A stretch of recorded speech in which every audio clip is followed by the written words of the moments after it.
पैसे से मत तौल। हम 2000 रुपये में खाना बनाने वाली रख सकते हैं ना। सोचिए 2000 महीना मतलब 66 रुपीज पर डे। माँ कौन सा बुरा है ये हिसाब। बेटा एक बात पूछो तुमसे, बुरा तो नहीं मानोगी? नहीं मम्मी जी पूछिए ना। बेटा तुम्हारे मायके में क्या सच में हर चीज का हिसाब रखा जाता है? अब घर में माँ बीवी के हाथ के खाने में सिर्फ खाना नहीं प्यार और स्वाद भी होता है। इसे कैसे पैसे से हिसाब लगाया जा सकता है? नेहा रुक जाती है और सोचने लगती है। हाँ मम्मी जी वहाँ ऐसा ही होता है। मेरी मम्मी कहती थी कि हिसाब रखना जरूरी है ताकि कोई हम पर एहसान न जता सके और हम भी बराबर से दे सके।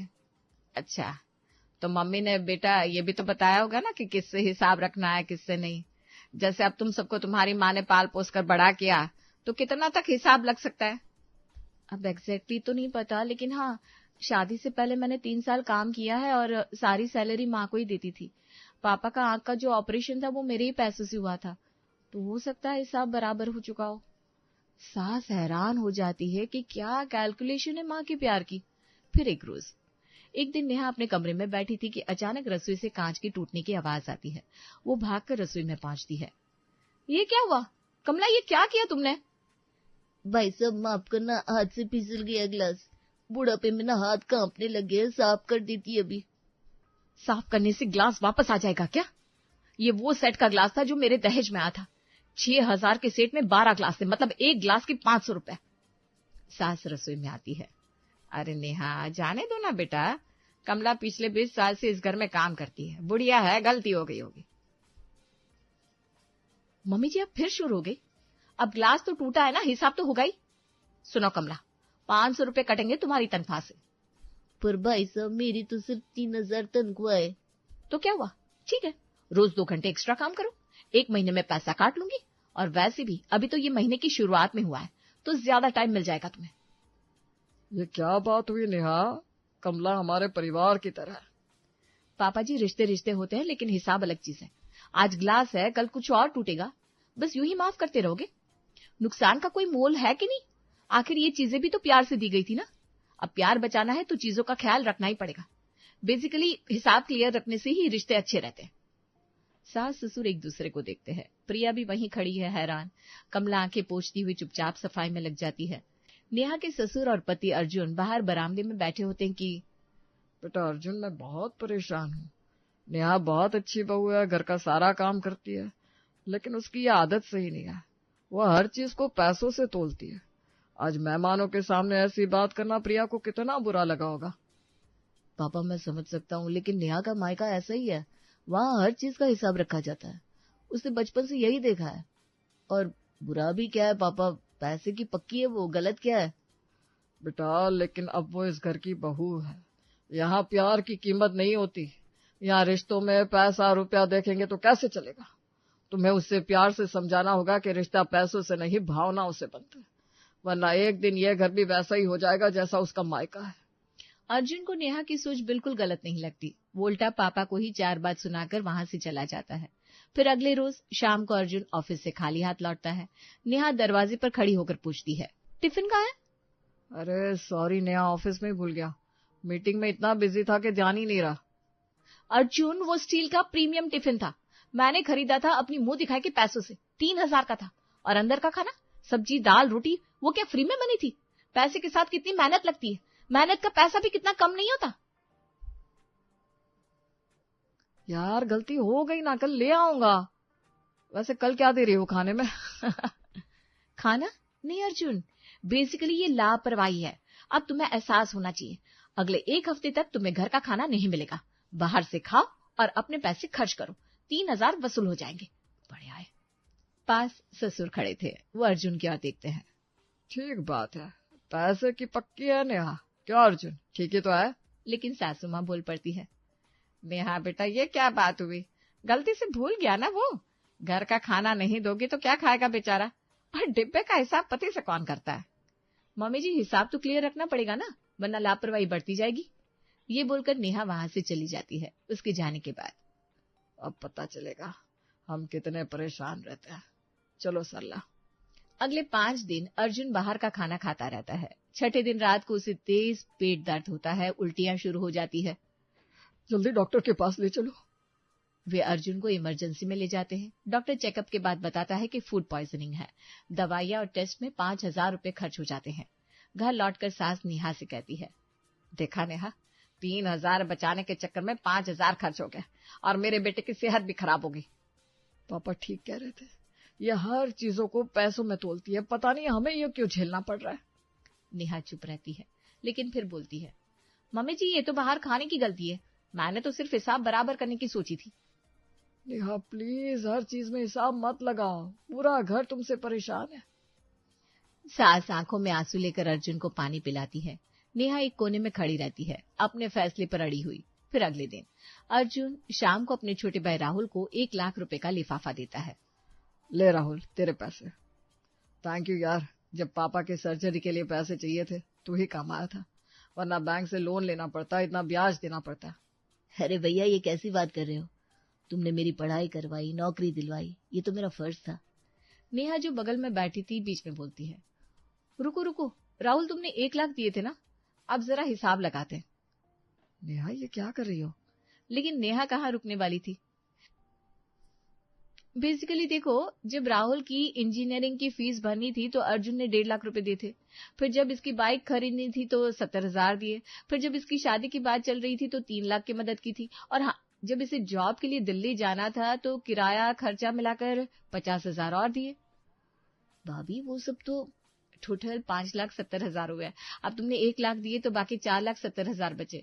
अगर हम बैंक का 12% ब्याज भी लगाए तो पिछले 5 सालों का लगभग 3 लाख ब्याज और बनता है, मतलब टोटल 7,70,000। नेहा ये मेरा भाई है, कोई कस्टमर नहीं है। अरे अर्जुन, तुम इतने इमोशनल क्यों हो रहे हो? हिसाब होता है ना। राहुल खुद कह रहा है कि ब्याज बच गया, तो फिर भाई भाई में भी हिसाब क्लियर होना चाहिए ना। वैसे भी तुमने इतना किया इसके लिए, तो वो भी तो ब्याज ही समझो। राहुल चुपचाप लिफाफा रखकर उठ जाता है। भैया मैं चलता हूँ। सास और ससुर ये सब सुन रहे थे। ससुर सिर पकड़कर बैठ जाते हैं। अर्जुन नेहा को घूरता है लेकिन कुछ बोलता नहीं। अब तो नेहा का हिसाब किताब दिन पर दिन बढ़ता ही जाता है। एक रोज हद ही हो जाती है जब नेहा प्रेगनेंसी टेस्ट की रिपोर्ट लेकर कमरे में आती है। अर्जुन लैपटॉप पर काम कर रहा था। नेहा की आहट सुनकर वो मुड़ता है। क्या हुआ नेहा, डॉक्टर के पास गई थी ना? नेहा रिपोर्ट उसके सामने रखती है। अर्जुन रिपोर्ट देखते ही खुशी से उछल पड़ता है। ओह माय गॉड नेहा, ये सच है, हम पेरेंट्स बनने वाले हैं। हाँ, मैं प्रेग्नेंट हूँ। अर्जुन उसकी बेरुखी देखकर पूछता है, अरे तुम खुश नहीं हो? ये तो इतनी बड़ी खुशखबरी है। नेहा सोफे पर बैठती है और गंभीर चेहरे से कहती है, हाँ खुश तो हूँ, लेकिन अर्जुन मुझे डर लग रहा है। अर्जुन उसके पास बैठता है। डर? किस बात का डर? सब ठीक तो है ना? बेसिकली अगर लड़की हुई तो, मतलब सोचो ना अर्जुन, लड़की को पालना पोसना कितना एक्सपेंसिव होता है। अर्जुन की मुस्कान थोड़ी फीकी पड़ जाती है। नेहा तुम फिर से? अरे सुनो तो, लड़की की पढ़ाई लिखाई, अच्छे कपड़े, फिर कॉलेज की फीस, और सबसे बड़ी बात शादी। शादी में दहेज, गहने, फर्नीचर, सब कुछ कम से कम 20-25 लाख तो लगी जाएंगे। और इतना सब करने के बाद भी वो दूसरे घर चली जाएगी, अपने घर की तो रहेगी नहीं। बोलो ये कौन सी डील हुई? डील? नेहा बच्चे की बात हो रही है, किसी बिजनेस की नहीं। अर्जुन मैं बस प्रैक्टिकल सोच रही हूँ। देखो ना, लड़का हुआ तो वो हमारी प्रॉपर्टी संभालेगा, बुढ़ापे में हमारा सहारा बनेगा। हमने जो इन्वेस्ट किया उसका रिटर्न तो मिलेगा ना। लेकिन लड़की के केस में 0 रिटर्न। अर्जुन गुस्से से उठ खड़ा होता है। नेहा ये क्या बकवास कर रही हो तुम? बच्चा कोई शेयर मार्केट का इन्वेस्टमेंट नहीं है, ये तुम्हारी संतान है, तुम्हारा खून, तुम्हारा हिस्सा है। नेहा भी उठ खड़ी होती है। तो क्या हुआ, हिसाब तो लगाना ही पड़ेगा ना। मैं सिर्फ फाइनेंशियल प्लानिंग कर रही हूँ। अरे बंद करो ये कैलकुलेशन, बंद करो। क्या तुम्हें जरा भी एहसास नहीं है कि माँ बनना किसी औरत के लिए कितनी बड़ी बात है, कितना बड़ा वरदान है, कितनों को ये भी नसीब नहीं होता। अरे पर मैं तो बस। तुम्हारी माँ ने भी तुम्हें जन्म देते वक्त यही सोचा था क्या कि बेटी घाटे का सौदा है? उन्होंने भी तुम्हें पैसों में तोला था। मैं भगवान से सिर्फ यही प्रार्थना करूंगा कि चाहे लड़का हो या लड़की, वो बच्चा तुम जैसा ना हो, उसपे दिल हो, जज्बात हो, इंसानियत हो। बाहर से सास और ससुर ये सब सुन रहे थे। सास का हाथ अपने मुंह पर है और आंखों में आंसू। ये कैसे बहू आई हमारे घर में? अर्जुन कमरे से बाहर निकलता है आंसू पोंछते हुए। वो सीधे अपने पापा के पास जाता है और रोने लगता है। पापा मैं क्या करूं, वो हर चीज को पैसों में तोलती है, अपने होने वाले बच्चे को भी। सास अंदर जाती है। नेहा खिड़की के पास खड़ी है। नेहा, एक बात बताओ, तुम्हारी माँ ने तुम्हें जन्म दिया, पाला पोसा, क्या उन्होंने कभी ये सोचा कि तुम लड़की हो इसलिए तुम पर खर्च करना बेकार है? नेहा चुप रहती है। काश तुम समझ पाती बेटा कि औलाद की कीमत रुपयों में नहीं, प्यार में आंकी जाती है। माँ बनना दुनिया का सबसे बड़ा सौभाग्य है और तुम यहाँ बैठकर उसका भी हिसाब लगा रही हो। नेहा को तो मानो फर्क ही नहीं पड़ता, वो तो अपनी ही धुन में वहां से चली जाती है। अगले हफ्ते अर्जुन और उसकी माँ नेहा के मायके पहुंचते हैं। नेहा की माँ दरवाजे पर खड़ी थी। अरे आइए आइए, नेहा नहीं आई? नहीं बहन जी, वो घर पर है। हम दोनों आपसे कुछ जरूरी बात करने आए हैं। नेहा की माँ उन्हें बिठाती है, चाय लाती है। बोली, क्या बात है? सब ठीक तो है ना? आंटी, दरअसल नेहा के बारे में कुछ बात करनी थी। क्या हुआ, उसने कुछ गलत किया क्या? बहन जी, नेहा बहुत अच्छी लड़की है, लेकिन उसकी एक आदत, वो हर चीज को पैसों से तौलती है। घर में नौकरानी से एक ग्लास टूटा तो उससे 1 महीने तक एक्स्ट्रा काम करवाया। अर्जुन टिफिन ऑफिस में भूल गया तो 1 हफ्ते तक खाना नहीं दिया। और आंटी, सबसे बड़ी बात, नेहा प्रेग्नेंट है। अरे वाह, बधाई हो। लेकिन आंटी, वो कह रही है कि अगर लड़की हुई तो घाटे का सौदा है। लड़की पालना बेकार है क्योंकि वो दूसरे घर चली जाएगी। उसे लड़का चाहिए क्योंकि उसमें रिटर्न ऑन इन्वेस्टमेंट है। बहन जी, आप ही समझाइए अपनी बेटी को, ये कोई सोच है? रिश्तों को पैसों में तौलना, अपने बच्चे को भी इन्वेस्टमेंट समझना। नेहा की माँ चाय का घूंट लेती है, फिर शांति से बोलती है। तो गलत क्या कहा उसने? अर्जुन और सास दोनों हैरान होकर एक दूसरे को देखते हैं। क्या मतलब? देखिए, मैंने नेहा को यही सिखाया है, हर चीज का हिसाब रखो। नौकरानी ने गलती की तो पैसे कटने चाहिए ना। अर्जुन ने लापरवाही की तो उसे सबक मिलना चाहिए। और रही बात लड़की की, तो आजकल लड़की पालना सच में महंगा है। शादी में दहेज, गहने सब देना पड़ता है और फिर वो दूसरे घर चली जाती है। आंटी, आप भी यही सोचती हैं? तो फिर आपने नेहा को क्यों पाला? वो भी तो लड़की है। इसीलिए तो उससे 3 साल सैलरी लेकर हिसाब बराबर कर लिया। उसके पापा की आंख की सर्जरी में भी उसी के पैसे लगे। अब हिसाब क्लियर है। बहन जी, लेकिन माँ बाप और बच्चों में कोई हिसाब होता है क्या? आपने उसे 9 महीने पेट में रखा, दर्द सहा, पाला पोसा, क्या उसकी कोई कीमत है? बिल्कुल है, और जितनी कीमत थी उतना वो चुका चुकी है। बाकी बच्चे तो अपने माता पिता पर बोझ बनकर रह जाते हैं। कम से कम मेरी बेटी ने अपनी जिम्मेदारी तो निभाई। तो आप क्या चाहती हैं, कि नेहा को लड़की ना हो? मैं तो यही कहूंगी, अपनी समझदारी से फैसला ले। प्रैक्टिकल बनना जरूरी है इस दुनिया में। इमोशनल होकर कहीं नहीं पहुंचते। ये कैसी माँ है आप? आपके दिल में कोई ममता नहीं है क्या? ममता है, लेकिन अकल भी है। और मैंने अपनी बेटी को भी अकल से चलना सिखाया है, दिल से नहीं। अर्जुन उठ खड़ा होता है। चलिए मम्मी, यहाँ से, यहाँ कोई फायदा नहीं। जिस घर में प्यार की जगह हिसाब किताब हो, वहाँ बात करना ही बेकार है। सास और अर्जुन बिना चाय पिए वहां से निकल जाते हैं। नेहा की माँ दरवाजे पर खड़ी उन्हें जाती हुई देखती है। चेहरे पर कोई भाव नहीं होते, उल्टा उनके जाने के बाद, बड़े आए थे नेहा की बुराई करने। इतने ही अच्छे लोग होते तो फ्री की नौकरानी ना लेने आते मेरे दरवाजे। अब सारा काम तो नेहा ही करती होगी ना। फिर एक रोज नेहा की ननद प्रिया घर आती है। भाभी, कल की शादी में आप मेरी साड़ी पहनना जो माँ ने मुझे दिलाई थी, बहुत अच्छी लगेगी आप पर। अरे नहीं प्रिया, ये तुम्हारी महंगी साड़ी है, मैं अपनी कोई साड़ी पहन लूंगी। वैसे भी कल को साड़ी में कुछ हुआ तो मैं कैसे चुकाऊंगी? अरे भाभी, कैसी बात कर रही हैं? पैसे क्यों लूंगी मैं आपसे? घर में अपना पराया थोड़ी ना होता है। आप मेरी बड़ी बहन जैसी हो, और वैसे भी आपकी रंगत पर बनारसी का गोल्डन कलर बहुत खिलेगा। प्लीज भाभी, मना मत करो, मुझे बहुत खुशी होगी। अरे ये सब कहने की बात है, खैर छोड़ो। अब मायके में कमाने वाले तो यही है। भाई वैसे भी खर्च करते हैं तुम पर, तो भाभी को एक साड़ी देना घाटे का सौदा नहीं है, क्यों? सास ये सुनकर गुस्से से कहती है। हाँ नेहा, सही बात है, मेरा बेटा तो सभी के लिए करता है। अब तुम भी आई हो तो समझो रोज का खाना पीना तो करोगी। और रहने के लिए ये शहर कितना महंगा है, लेकिन अब तुम्हारे लिए तो फ्री ही है, क्यों? खैर माँ जी, माँ बाप दहेज इसीलिए तो देते हैं कि बेटी शान से रह सके। अब देखिए ये लाखों का सोफा कैसे चमक रहा है आपके घर में। प्रिया सास की ओर देखती है जैसे कह रही हो कि माँ चुप हो जा, लेकिन सास तो सास होती है। बेटी के हाथ से साड़ी लेकर वो अंदर जाती है, लेकिन जाते जाते डायलॉग मारते जाती है। हाँ, सोफा तो 10 साल में फेंक देंगे, नया ले आएंगे, लेकिन तू तो रहेगी ना यहीं फ्री में।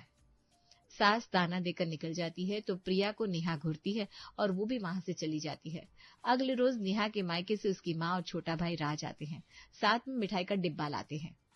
नमस्ते जी, बहुत दिन बाद आए हैं, सोचा बेटी से मिलाए। वो अब मैं नानी बनने वाली हूँ तो ये लो, रास्ते से मिठाई भी ले आए। अरे वाह, आइए आइए, आप लोगों का ही इंतजार कर रहे थे, बैठिए, चाय बनवाती हूँ। सास मिठाई का डिब्बा खोलती है, साधारण गुलाब जामुन थे। अरे बहन जी, आप तो इतनी साधारण मिठाई ले आई, आपको तो पता है ना यहाँ सब कितने अच्छे हैं। जब प्रिया की शादी में इनके रिश्तेदार आए थे तो कितना कुछ लाए थे। मुझे याद है जब प्रिया को विदा किया था तो मैंने उसे 5,000 रुपए नकद दिए थे और सोने की चेन भी दी थी जो 12,000 की थी। आज भी प्रिया पहनती है वो। इतना सुनते ही कमरे में सन्नाटा छा जाता है। नेहा का चेहरा उदास हो जाता है। नेहा आंखें नीची कर लेती है। नेहा की माँ वो तो बेचारी कभी दाएं कभी बाएं ताकती है। माँ जी बस करिए ना, कोई मिठाई भी देखता है क्या? जो प्यार से मिले तोहफे होते उनकी कीमत नहीं देखते। लेकिन नेहा एक बात बताओ, तुम अपने मायके से तो कोई हिसाब नहीं रखती, वहां तो सब क्लियर हो गया, लेकिन हमसे, अर्जुन से, नौकरानी से, देवर से, सबसे हिसाब किताब, यह कैसा न्याय है? तुम्हारे मायके वाले तुम्हें पालते हैं तो वो प्यार है, लेकिन हम तुम्हें अपने घर में रखते हैं तो वो फ्री में रहना। तुम्हारी माँ ने दहेज लिया तो इन्वेस्टमेंट, लेकिन हम कुछ दे तो एहसान। नेहा की आंखों में आंसू आ जाते हैं। उसे अपनी गलतियां समझ में आने लगती है। मम्मी जी मुझे माफ कर दीजिए, मैं गलत थी, मैंने हमेशा सबको पैसों से तोला, लेकिन आज मुझे एहसास हुआ कि मैंने अपने ही घर वालों को दुख दिया। बेटा, हिसाब किताब जरूरी है लेकिन रिश्तों में नहीं। रिश्तों में प्यार, विश्वास और सम्मान होता है। माँ जी मुझे माफ कर दीजिए, मैं समझ गई, मैं आज के बाद ऐसा कभी नहीं करूंगी।